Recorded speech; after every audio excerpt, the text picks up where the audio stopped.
اس سید جو تھے میوات کے رہنے والے تھے بالکل. یعنی اس زمانے کی جو تاریخ ہے، خاص طور سے تاریخ مبارک شاہی کے اندر صاف طور پر لکھا ہے کہ سید خضر خاں کو میوات سے بلا کے بادشاہ بنایا. تو اتنا ایسا علاقہ تھا یہ. ہم لوگ آنکھیں کھلی کر کے اگر دیکھیں اس علاقے کو، جیسے یہاں شہروں میں محلات ہیں، حویلیاں ہیں، جس طرح کے دروازے ہیں، بڑے بڑے گیٹ ہیں، آج بھی جو موجود ہیں، ان سے اندازہ ہوتا ہے کہ کتنی عظیم مطلب یہاں کی تہذیب اور ثقافت رہی ہوگی. پھر ایک چیز اور دیکھیے، میوات کے اندر میں نے ایک بار شمار کیا تھا، میرا خیال 1100-1200 گاؤں ہیں. میرا خیال کم سے کم 40-50 گاؤں ایسے ہیں جن کے نام کے ساتھ یا تو گڑھ لگتا ہے، یا نگر لگتا ہے، یا کوٹ لگتا ہے، یا کوٹلا لگتا ہے. اس طرح کے نام لگتے ہیں. یہ نام اس شہر کے لیے لگتے تھے جو ایک کسی راج کا مقام ہوتا تھا. تو اتنے یہاں رجواڑے تھے، اتنے بااثر لوگ تھے. لوگ گم ہو گئے، پتہ نہیں چلتا. کیونکہ مداری میو کی حویلی ہے کہیں، ہے نا، بڑکا کے تھے مداری میو، حویلی وغیرہ سنا اجڑ پڑی ہوئی ہے. مداری کا حال یہ تھا، مداری میو کا، کہ راجہ سورج مل اور راجہ جواہر سنگھ دونوں اسی کے دم پر لڑتے تھے. اسی کے دم پہ ساری انہوں نے جنگیں لڑی. اتنے بااثر لوگ تھے. تو بہرحال یہ جو دور ہے راجہ یعنی ناہر بہادر سے لے کے اور راجہ حسن خاں میواتی تک، یہ بہت سمردھی کا دور رہا. اس زمانے میں میوات بہت سمردھ رہی. میوات میں قلعے بنے، یہاں مطلب تہذیبی روایات ہوئی، پڑھنے لکھنے، بڑے فارسی ادب کا کلچر کا بڑا ذوق یہاں ہوا. لوگ مستقل آنا جانا، اور شاہی گھرانے کے لوگ عام طور پہ اسی علاقوں میں اپنی بود و باش اختیار کرتے تھے.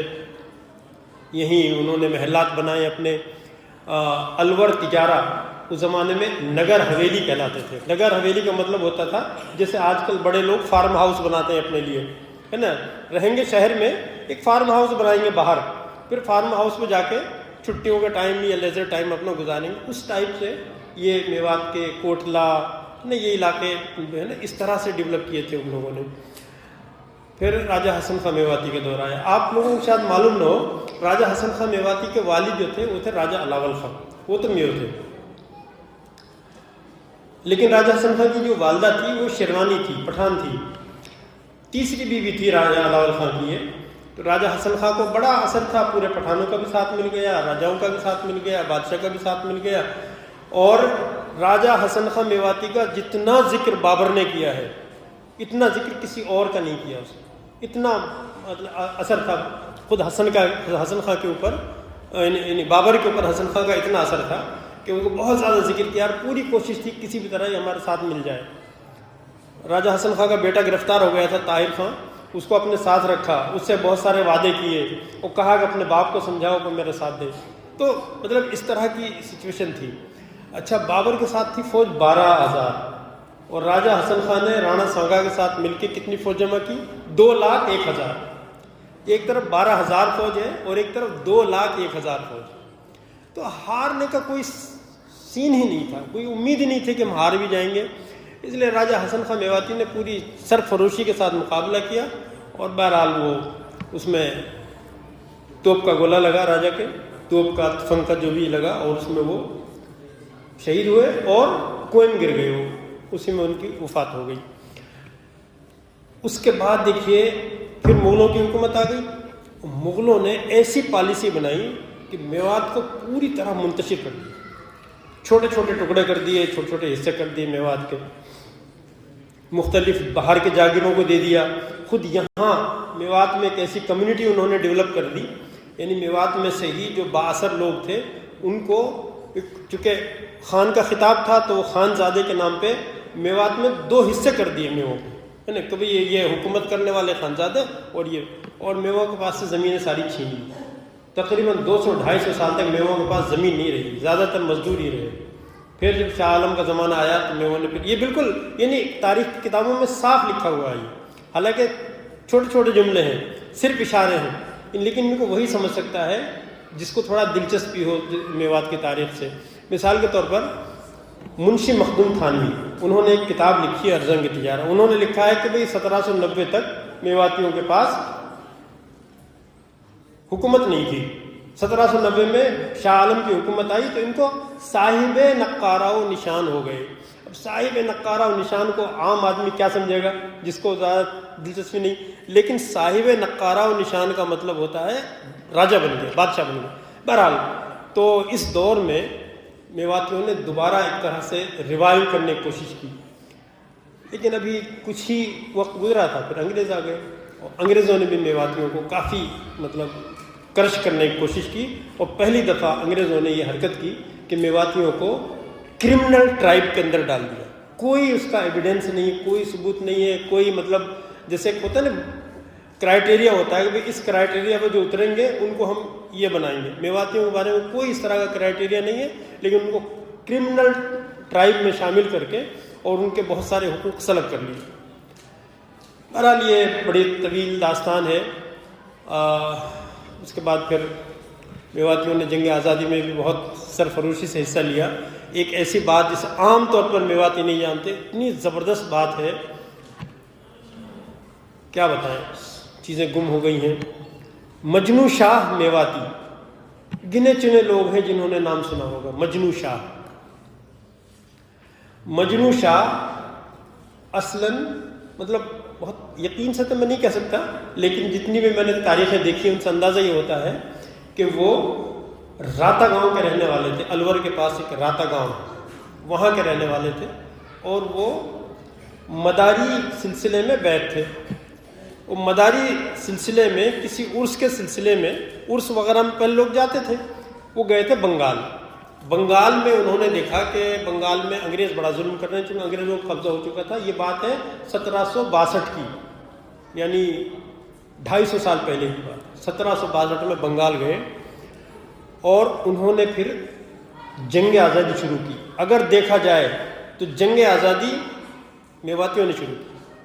مجنو شاہ میواتی نے سب سے پہلے جنگ آزادی شروع کی تھی. اب اس کا نام رکھ دیتے ہیں لوگ مجنو شاہ ملنگ, بابا مجنو شاہ فقیر, اس طرح کے ناموں سے کرتے ہیں, چونکہ وہ بنگال میں تھے. بنگال میں آج تک بھی لوک گیت موجود ہیں ان کے نام پہ, اور ہر جگہ یہ لکھا ہوا ہے کہ انگریزوں کی جو رپورٹیں وغیرہ ہیں ان میں ایک رپورٹ میں لکھا ہے کہ his body was brought to Alwar. اب وہاں کے لوگوں کو الور میں کیا پتا, بظاہر تو یہی ہے کہ راتا میں ایک مزار ہے مجنو شاہ کے نام سے, شاید وہی رہا ہو, اور he was born in Mewat. اب میوات کا بھی تو میواتی تھے, لیکن نہ میوات کے لوگوں کو پتہ ہے اور ان لوگوں کو تو کوئی دلچسپی نہیں ہوگی اس سے. اتنا بڑا کام جنگ آزادی میواتیوں نے شروع کی. پھر 1857 میں بڑا غیر معمولی کردار رہا میواتیوں کا. 1947 میں مہاتما گاندھی تشریف لائے تھے اسی نوح سے تھوڑی سی پہلے, اور آپ دیکھیں مہاتما گاندھی نے کہا تھا کہ میو قوم ہندوستان کی ریڑھ کی ہڈی ہے, اور میو قوم یہاں کا گاڑھا خون ہے, ہم اس کو نہیں جانے دیں گے. تو لوگ سمجھتے تھے ان چیزوں کو. اب یہ ہے کہ ہم تھوڑا یاد نہیں کرتے تو بھول جاتے ہیں.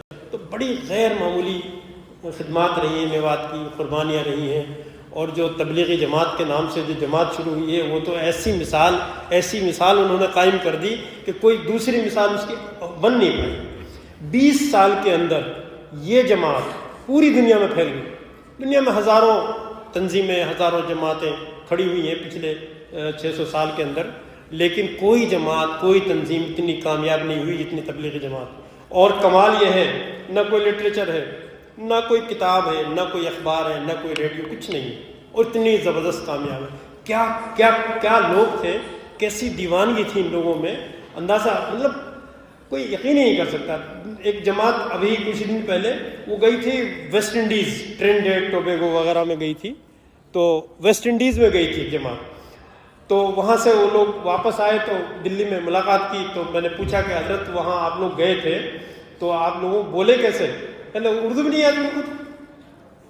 تو 2 باتیں بتائی انہوں نے کہ بھئی ایک تو کتے بہت تھے وہاں, تو ہم ڈنڈا رکھتے تھے ساتھ میں, ڈنڈا تھا ساتھ میں ان کے, جہاں آیا اور ڈنڈا دکھا دیا بھگا دیا اس کو. دوسری بات یہ تھی کہ وہ ترجمانوں کے ذریعے کچھ اشاروں میں, کچھ کنایوں میں وہاں جا کے بات کر کے آئے جہاں نہ کوئی انگریزی سمجھنے والا ہے نہ اور نہ اردو جاننے والا تو کوئی بھی نہیں, وہاں جا کے وہ کام کر کے آئے. میاں جی عیسیٰ رحمۃ اللہ علیہ فیروز پور نمک کے رہنے والے تھے, ان کی آپ بیتی میں ہم نے دیکھا انہوں نے لکھا ہے کہ میں مدراس میں تھا، ہماری جماعت تھی، میوات کے ہی تھے 10-11 آدمی، مدراس میں تھے ہم لوگ، تو پتہ چلا کہ ایک جہاز انڈونیشیا جا رہا ہے۔ تو ہم نے سوچا کہ انڈونیشیا میں بھی تو مسلمان رہتے ہیں، وہاں بھی تو کام کرنا چاہیے، کہ ہم چلے گئے۔ کوئی ایک آدمی ایسا نہیں جو انڈونیشیا کی زبان جانتا ہو، اور کوئی ایک آدمی ہمیں ایسا نہیں ملا جو انگریزی جانتا ہو، اور ہم بھی نہیں جانتے تھے۔ اب وہاں سے اشارے کنایوں میں گنبد دکھا کے مسجد پوچھتے رہے، بڑی مشکلوں سے وہ مسجد میں پہنچے، اور مسجد میں جا کے لوگوں کو اشارے میں وہ بتانے لگے کہ بھائی نماز پڑھنی چاہیے۔ نماز تو کچھ لوگ پڑھتے ہی تھے، تو تبھی تو مسجد تھی، تو اشارے کنایوں میں وہ کام کرتے رہے۔ 2-3 دن اشارے کنایوں میں کام کیا، اس کے بعد ان کو کچھ اردو جاننے والے مزدور مل گئے، اور ان کے ذریعے انہوں نے اتنا کام کیا کہ 1 مہینے کے اندر انڈونیشیا کے صدر نے ان کی دعوت کی۔ ایسی دیوانگی کہیں مطلب اور آپ کو نہیں ملے گی۔ زبان نہیں آتی، کچھ نہیں آتا، لیکن کام کرنے کی دھن ہے تو کر لیا کام۔ اسی لیے میں کہتا ہوں کہ اسی لیے کیا ہے، وہ اسی دریا سے اٹھتی ہے وہ موجے تند جونا بھی، نہنگوں کے نشے من جس سے ہوتے ہیں تہو بالا۔ آدمی جب حوصلہ کرے، ارادہ کرے، جنون اس کے اندر آ جائے، اور آپ دیکھیے اب بھی ماشاءاللہ سے جس طرح سے میواتیوں میں کام ہو رہا ہے، جنون ہو رہا ہے، بے مثال چیزیں ہیں۔ اور دیکھیے میں قنوتیت نہیں ہے، مطلب جو ایک طرح سے ہوتا ہے نا مایوسی کا، جو اسٹیج پہ جو آدمی کھڑا ہوتا ہے زیادہ تر پیسیو وائس ہوتی ہیں اس کی، قنوتیت کی بات کرتا ہے، تنقید کی بات کرتا ہے تو لوگ دھیان سے سنتے ہیں۔ لیکن میں آپ سے گزارش کروں گا کہ مایوسی کی کوئی بات نہیں ہے۔ آج بھی جو جس طرح سے میوات کا ایک پروسپیکٹس ہے بہت اچھا ہے، بچے محنت کر رہے ہیں، حوصلہ ہے ان کے اندر، خواب دیکھ رہے ہیں بچے، سب سے بڑی بات ہے خواب دیکھ رہے ہیں۔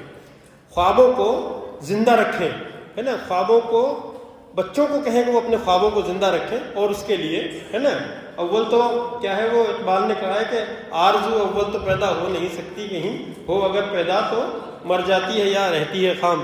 تو آرزو کو پیدا ہونے دیں، ہے نا، اور آرزو کو باقی رکھیں، خام بھی رہے گی، کام آئے گی اور پوری ہو جائے گی انشاءاللہ۔ اگر 100 آرزویں ہوں گی تو 50 تو پوری ہوں گی انشاءاللہ ضرور، اور میواتیوں میں دھن بہت ہے، اللہ نے چاہا تو اس سے زیادہ پوری کریں گے۔ مستقبل کے بارے میں اب ماشاءاللہ مہمان آ گئے ہیں، ہم سبھی کا استقبال ہے مہمانوں کا، اور انشاءاللہ آپ ان سے سنیں گے۔ میں چند باتیں اور سے عرض کرنا چاہتا ہوں کہ ایک تو دیکھیے اس دنیا، اس دور میں، موجودہ دور کے اندر جو ترقی کا 1 پوائنٹ فارمولہ وہ ہے ایجوکیشن، تعلیم کے ذریعے ترقی کی راہیں کھلتی ہیں۔ یہ وہ ہے، فارسی زبان کا ایک شعر ہے، میں سنانا چاہوں گا آپ لوگوں کو، 2-4 تو سنیں گے، سمجھیں گے انشاءاللہ۔ قلم گوید کے من شاہ جہانم، قلم گوید کے من شاہ جہانم، قلم کسرا بدولت میں سکانم۔ قلم یہ کہتا ہے بادشاہ تو میں ہوں۔ آپ دیکھیں پوری دنیا میں جو ہے نا یہ سب علم کا ہی چل رہا ہے، جتنی بھی میڈیا ہے تو، حکومت ہے تو، اقتدار ہے تو، ہے نا، پوزیشن ہے تو، سب جو ہے نا وہ قلم کا کھیل ہے۔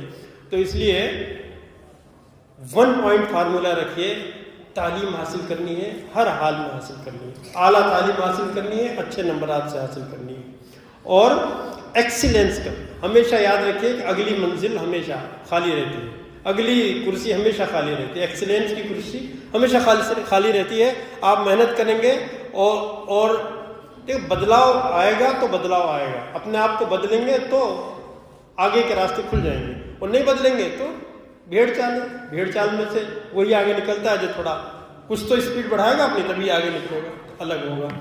تو تعلیم کے اوپر پورا فوکس کریں، اور 5-6 چیزیں میرے ذہن میں ہیں، اب اتنا موقع ہے نہیں۔ میں ایک بات تو یہ کہتا ہوں کہ ایک تو یونیورسٹی ہونی چاہیے میوات کی، اس کے لیے کوشش کریں، یونیورسٹی بنانا کوئی اتنا مشکل کام نہیں ہے، آج کے دور میں تو سرکار نے اتنی آسانیاں کر دی ہیں پرائیویٹ یونیورسٹیوں کے لیے۔ 1 2 3 4 تو ہونی چاہیے، کم 4 کا ٹارگیٹ رکھیں، لیکن 1 تو بنے، 1 یونیورسٹی بنے۔ اس سے کیا ہوگا کہ ایک ایجوکیشنل کنسسٹنسی آ جائے گی۔